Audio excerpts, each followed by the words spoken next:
ADN Podcast. ADN Podcast. Voces con contenido. En ADN Hoy, este es el ADN de la noticia. Bueno, y volvemos a un tema que ha estado cada cierto tiempo presente acá en la mesa de ADN Hoy. Hablamos del crédito con aval del Estado y particularmente de aquellas personas que dejaron de pagarlo, que están morosos del CAE, sobre todo por lo que ha ocurrido en el último tiempo, el trabajo de la Tesorería General de la República, que está encargada de cobrar esas deudas y que en las últimas horas ha comunicado la entrega de más facilidades justamente a los morosos del CAE, la baja del pie para firmar convenios de pago. Tenemos muchas dudas, hartas preguntas que hacerle a esta hora al Tesorero General de la República, Hernán Novicelli, que nos acompaña aquí en el estudio. Tesorero, bienvenido, gracias por estar con nosotros. Buenos días. Mauricio, Paula, buenos días. Hernán, ¿cómo le va? Muy buenos días. Bueno, algunas de las cifras que ustedes entregaron al inicio de semana tienen que ver con 34.320 millones de pesos recaudados en lo que va de este 2026. 11.991 millones provenientes de convenios de pago y más de 11.000 convenios suscritos en abril, que eso es mucho más de los 1.324 del mismo mes en el 2025. Con esas tres cifras sobre la mesa, hagamos una evaluación cualitativa del encargo que Hacienda le hizo a Tesorería General de la República en este caso. Perfecto, Paula, sí, efectivamente, tal como mencionas, las cifras son las que indicas, considerando principalmente datos básicos que son que esto es una cartera de 554.000 deudores morosos, que no solamente tienen mora en tesorería, sino que históricamente fueron morosos con la banca al momento que se le entregaron sus créditos para estudios universitarios, en el cual el Estado, el fisco, aparece como garante de esas deudas. Por lo tanto, lo que pasa aquí es que la banca cobra esa garantía, digamos. Por supuesto, una vez que el deudor no paga, entra en morosidad, después de 18 meses hace el cobro de la garantía y el fisco lo que entra se apropia de esos créditos y comienza a hacer acciones de cobro que estaban siendo, obviamente, dentro del aspecto principal, las retenciones o compensaciones por parte de la operación renta, que era una parte importante de quienes efectivamente tenían ingresos económicos, pero tenemos un grupo importante de deudores o exalumnos y probablemente están entrando en la etapa profesional, la primera etapa profesional, que son deudores morosos de montos importantes, porque las carreras universitarias tienen obviamente un costo importante y eso hace que las deudas también sean grandes. Y aquí tenemos un grupo de 554.000 deudores que de alguna u otra manera hemos estratificado de acuerdo a sus rentas o sus ingresos. Y dentro de los tramos que nosotros hicimos, principalmente hay un grupo que está entre 0 y 1,5 millones, a quienes hoy día no los hemos demandado, solamente los notificamos que tenían una deuda, les indicamos cuál era el monto y que se dirigieran a Tesorería a través de la página web o las oficinas nuestras a lo largo del país para hacer convenios de pago. Esa, perdón, es la mayor parte del grupo, ¿no? Son ya decíamos, cerca de 550.000 morosos, o sea, gente que habiendo tomado este crédito en algún momento dejó de pagarlo, y de esos 550.000, entiendo, 485.000, infracción, son personas que ganan menos de 1,5 millones. Exactamente. Para esas personas entonces no habría, o sea, solo es la invitación a ponerse al día. Exactamente. Una carta que se les mandó por correo electrónico a cada uno de ellos, indicándoles la deuda, que existía esta deuda, el monto, y que se dirigieran a Tesorería y generaron un convenio de pago. ¿Cuál es el punto en este grupo? Que hay un grupo importante, cerca de 300.000 deudores que tienen deudas altas. Estamos hablando de deudas entre 2 y 20 millones. Es más, hay un grupo de 46.000 deudores que tienen deudas sobre los 20 millones hasta 100 millones. Entonces, es un grupo complejo, un grupo duro. Es difícil de recaudar, sobre todo pensando en que sus ingresos no avalan de alguna manera la posibilidad de pagar cuotas que sean importantes y que permitan amortizar la deuda. Entonces, ¿qué estamos haciendo en esta primera etapa? Con este grupo en particular, invitándolos a hacer un convenio, ahora un convenio más blando, lo podemos hablar más adelante si prefieren, para efectos de que puedan ir amortizando al menos una etapa, una parte, hasta que tengan mayores ingresos y puedan amortizar más la deuda. En el fondo, ampliar la posibilidad a un universo más grande de personas que puedan todos acceder a una regularización, digamos. Exactamente, porque hay un punto importante. Acá nosotros también como Tesorería generamos y les gestionamos la recaudación tributaria y fiscal, y nosotros nos preocupamos de que empresas y también emprendedores y personas que tienen actividad económica puedan también aliviar la cara con convenios. Estamos haciendo exactamente lo mismo con estos deudores y en la práctica generar también la habitualidad de pago, que eso no es tan básico y tan habitual, dijéramos, y nosotros queremos que la habitualidad, valga la redundancia, de pago es clave, sobre todo en personas que están entrando en el mundo laboral, que son relativamente jóvenes y que obviamente tienen que internalizar que esta deuda existe, porque el fisco lo que hace es garantizar la deuda.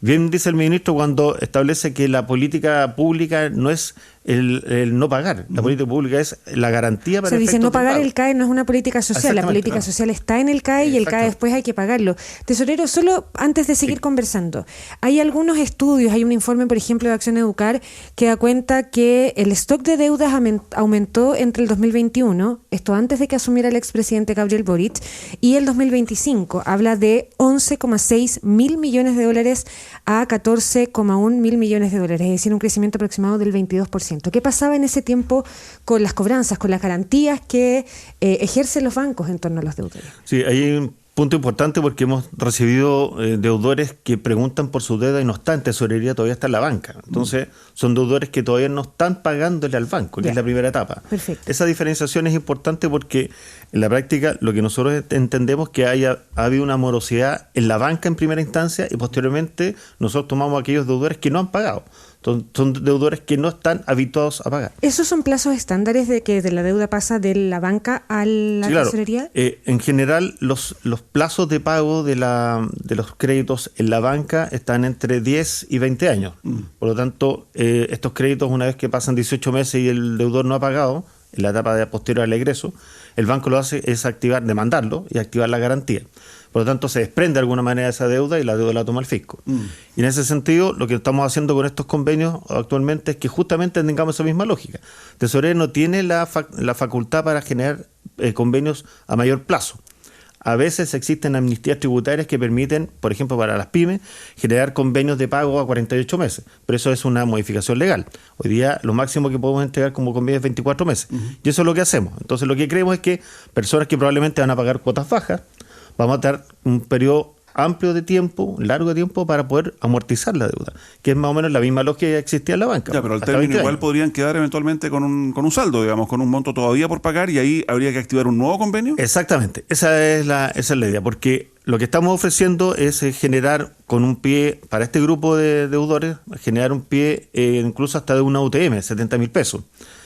Con deudas que son arriba de 2 millones, hasta 20 millones, por ejemplo, ese grupo, claramente, incluso más deuda, es claramente con ese pie y con la amortización de una OTM con 24 meses, no va a amortizar fuertemente la deuda. Yeah. Y eso va a implicar hacer convenios posteriores, esperando que con una mejor situación económica, con algunas acciones que pudiera generar con algunos activos que pueda tener el deudor, puede amortizar de mayor manera en la etapa de que tenga convenio con tesorería. ¿Qué pasa? Tengo un par de preguntas sueltas de auditores, digamos.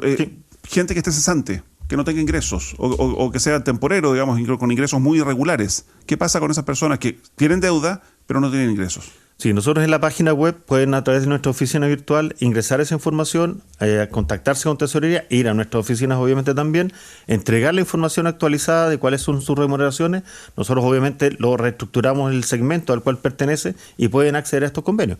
Es así de simple. Los datos que nosotros tenemos son datos que van mutando en el tiempo, van variando, son dinámicos porque las personas obviamente tienen trabajo a veces esporádicos, les va muy bien en algunos años, otros años puede que tengan algunos problemas económicos y esas variables son las que vamos a atender para efectos de generar los convenios ad hoc de cada uno de los deudores. Ya, ahora, esos grupos específicos, digamos, estábamos hablando del grupo mayoritario con rentas inferiores al 1,5 millones de pesos. Hablemos del otro grupo, del grupo que entiendo son 63.165 deudores con rentas superiores al 1,5 millones, algunos de ellos con rentas sobre los 5 millones. ¿Cuántos hay deudores sobre 5 millones? Tenemos 1.800 deudores sobre 5 millones de pesos en ingresos. Para eso no hay convenio alguno, o sea, tienen que ponerse al día, ¿no? Exactamente, es justamente lo que para ello es derechamente embargo, no pasa por demanda ni notificaciones. Claro, por eso lo que iba a comentar es que para este grupo mayoritario fue una carta aviso, una carta de llamado para que se acerquen a la oficina, pero sobre el 1,5 millones los deudores hoy día están demandados. Hay una demanda que se estableció a través de correo electrónico. Estos 63.000 deudores se les entrega un correo, se les envía un correo electrónico, obviamente invitándolos también a que puedan generar algún convenio, excepto para los deudores que tienen ingresos sobre 5 millones de pesos. ¿Qué es lo que hicimos ahí? Porque hay un fenómeno que también lo comentó en su momento el ministro, porque lo habíamos conversado, que antes de la operación renta, cuando se procede a generar las compensaciones a aquellos contribuyentes que tienen excedentes a favor y por lo tanto devoluciones, se les retenía para distintos conceptos que está habilitado, estipulado en la ley, pero también el CAE. Entonces se les retiene recursos para poder pagar el CAE. Y muchos contribuyentes o deudores hacían convenios en el mes de marzo o el mismo mes de abril, y existiendo convenios que también tenían que ver con el porcentaje de sus remuneraciones, como PIE, pagaban el PIE, un convenio, y no se podía hacer la retención, y ellos recibían esos recursos. Entonces lo que hicimos es bloquear ese grupo, que entendemos que hay una lógica social también en el sentido de que tuvieron la factibilidad de estudiar, les fue bien, tienen buenos ingresos, importantes ingresos, y lo que corresponde es pagar. Entonces, claro, la invitación directa es esa. Y además 1,5 millones y 5 millones es muy distinto. Una persona que gana 1,5 millones de pesos, esa plata se le puede ir en un arriendo y en el pago del colegio o de la universidad de algún otro hijo. Distinto a alguien que gana 5 millones, por lo tanto se entiende que también hay ahí una diferencia en ese grupo que está supuesto. sobre Y hemos tenido incluso, Paula, algunos contribuyentes, un grupo importante, son cerca de 300 contribuyentes que han venido a pagar completamente su deuda. Claro. A través de un valevista o directamente con transferencia, han pagado la deuda completa. Figuras públicas entre ellas. Ahora, fiscal, tesorero, en algún momento el presidente Kast, haciendo una analogía con lo que ocurrió con las licencias médicas, planteó que algunos de estos grandes deudores que tienen ingresos importantes pero que siguen como deudores del CAE, se iban a publicar sus nombres. ¿Eso es factible? No. O sea, lo que nosotros entendemos es que por el resguardo al menos de tesorería de la información de los contribuyentes, no tenemos la posibilidad de hacer publicaciones al respecto. Lo que no vamos a conocer, al menos desde la tesorería, quiénes son los principales deudores, los que tienen la deuda más grande, los que teniendo el dinero no pagan. Exactamente. Nosotros tenemos resguardo de la información por el Código Tributario, tenemos que resguardar la información tributaria, y por lo tanto eso no se va a publicar. Distinto es la información, que ha ocurrido con los deudores del Fondo Solidario. Uh-huh.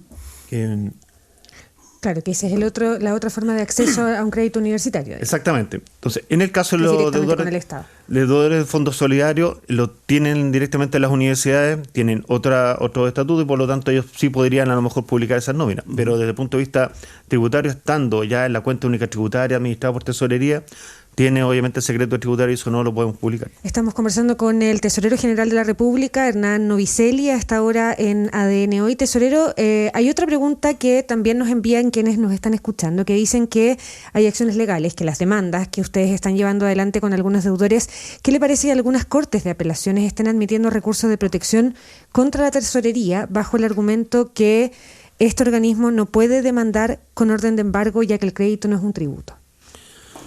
Porque eso ha pasado en casos puntuales, porque se inició un proceso de judicialización no colectivo, ni mucho menos, pero muchas personas han recurrido a la Corte a propósito de esto. Sí, ahora los recursos que han recibido las Cortes de Apelaciones a nivel nacional han tenido prácticamente el 80-90% han sido denegadas en primera instancia. Por lo tanto, en particular, nosotros estamos... Pero en las que no, aunque sea... Sí, por supuesto. Tenemos la convicción de lo que está haciendo de tesorería corresponde a nuestra normativa legal, y estamos dentro del marco normativo que nos confiere el Código Tributario. ¿No puede sentar precedente ese argumento de que esto no es un tributo?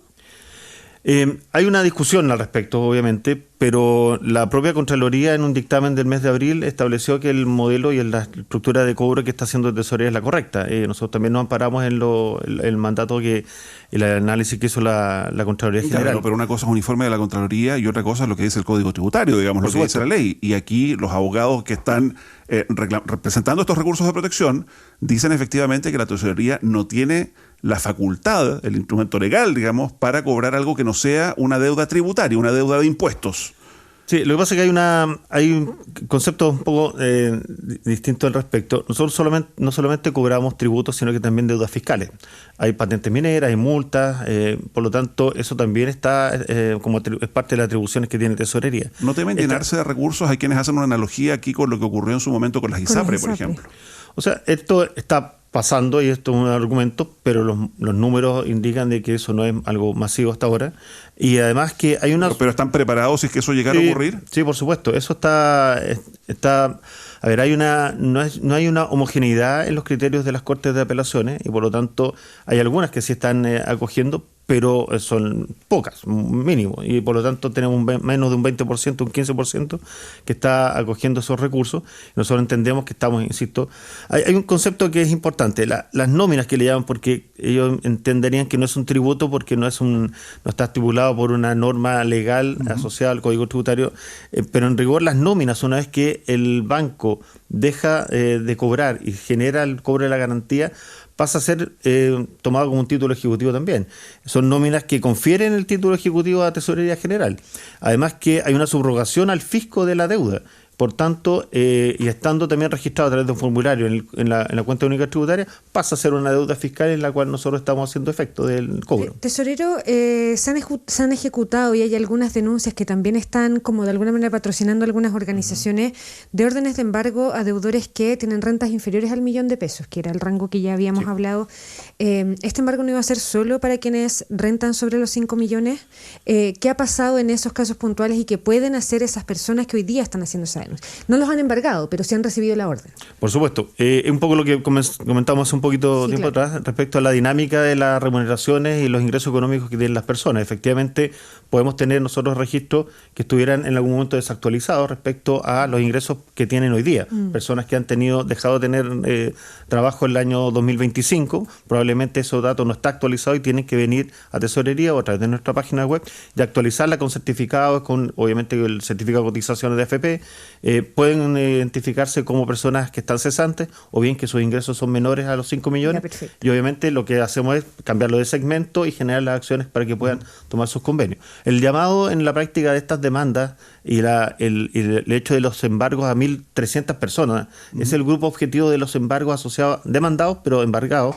Son este grupo que gana más de 5 millones. Claro, exactamente, que eran 1.800, pero hoy día son 1.340 los que están en proceso de embargo. ¿Qué es lo que se embarga ahí, perdón? Bueno, cuentas corrientes, cuentas vistas, cuentas de ahorro, algunos activos financieros, eso en primera instancia es lo que se está embargando. ¿Estos 34.320 millones recaudados en el 2026 pueden seguir teniendo un parangón? Digo, ¿el ritmo de recaudación a juicio de ustedes se podría mantener o es esta primera etapa como pasa siempre cuando se instalan nuevas formas de cobro, advertencias? Nosotros creemos que por el volumen, estamos hablando de 550.000 deudores, por la facilidad de generar convenios, que es lo que se está habilitando ahora, convenios blandos con incluso hasta una UTM para personas que ganan menos de 1 millón, creemos que se va a mantener en el tiempo no solamente la recaudación por pie del convenio, sino que pagos de las cuotas de convenio. Es importante considerar y mencionar de que los convenios caducan una vez que no se pagan 2 cuotas. Por lo tanto, hay un llamado importante y no solamente generar el convenio para quedarse un poco más tranquilo, sino que pagar el convenio y lo que decía adelante. Porque si no 2 cuotas impagas después, el convenio caduca de nuevo, y a generarse un segundo convenio se puede, porque hay un punto importante en lo que establecimos ahora como normativa, es que hay personas que hoy día no tienen posibilidad de hacer convenio porque ya tienen convenios, más de 3 convenios caducados. Para nosotros es un mal deudor, dijéramos, o mal pagador. Y por ese sentido no tendría posibilidad de hacer convenio. En este caso se olvida, se hace una especie de amnistía, se olvida el comportamiento anterior y parten de cero y todos pueden hacer el primer convenio con el 10% del valor de su renta o bien una UTM como pago del pie. Oye, usted nos decía 550.000 deudores, gente que ha dejado de pagar su crédito con aval del Estado. ¿El promedio de la deuda de todas estas personas? En general tenemos, por los tramos difiere un poco, pero en general cerca de 11 millones, 8 millones, entre 8 y 11 millones es el promedio de deuda según segmento. Pero nos decía también que hay deudas de 20 millones y más. Por supuesto. ¿Hasta 100 millones? Así es. ¿Quién puede llegar a deber 100 millones? Bueno, eso hay que pasarse una vida estudiando, digamos. Bueno, o con intereses usureros. Bueno, ahí hay un tema particular. El CAE, como crédito directamente, recuerden, una tasa subsidiada. Originalmente puede estar entre el 5 o 6% de la tasa de más UF, el crédito original, pero a partir del 2012 se subsidia esta tasa a un 2%. Es un subsidio que también paga el Estado, no es un subsidio per se hecho por el banco. Y después de eso, una vez que deja de pagar el deudor, existen los intereses moratorios y también el reajuste. Y esos intereses, sobre todo considerando que personas que puedan tomar más de una carrera, demorarse más de los 4 o 5 años que pueda durar una carrera, va generando, y carreras que son relativamente caras también, genera un cúmulo importante de intereses acumulados, a los cuales posteriormente, una vez que pasan a tesorería, y esto es importante mencionarlo, porque he escuchado mucho que los intereses de la tesorería son usureros también. La tesorería no cobra intereses, está en la deuda de alguna manera apalancada a la UTM, a la UEF al final del día, por lo tanto solamente existen reajustes. Por lo tanto tampoco podemos hacer condonación, porque las normativas que hemos tenido en algunos momentos de amnistía han sido de intereses y multas. En este caso el CAE no tiene intereses ni multas, solamente reajuste. Ya, o sea, la posibilidad de que en algún momento se condonen las deudas del CAE al día de hoy. Eso es materia legislativa. Porque eso estamos hablando de capital. Cuando hemos tenido amnistías tributarias han sido específicamente de intereses y multas o bien algunas prescripciones de deudas tributarias en el tiempo. Hernán Novicelli Reyes, Tesorero General de la República, gracias por venir y conversar con nosotros esta mañana en ADN hoy. Gracias a usted. Que le vaya muy bien. Buenos días. Buen día. Escucha el análisis y noticias todos los días en ADN Hoy.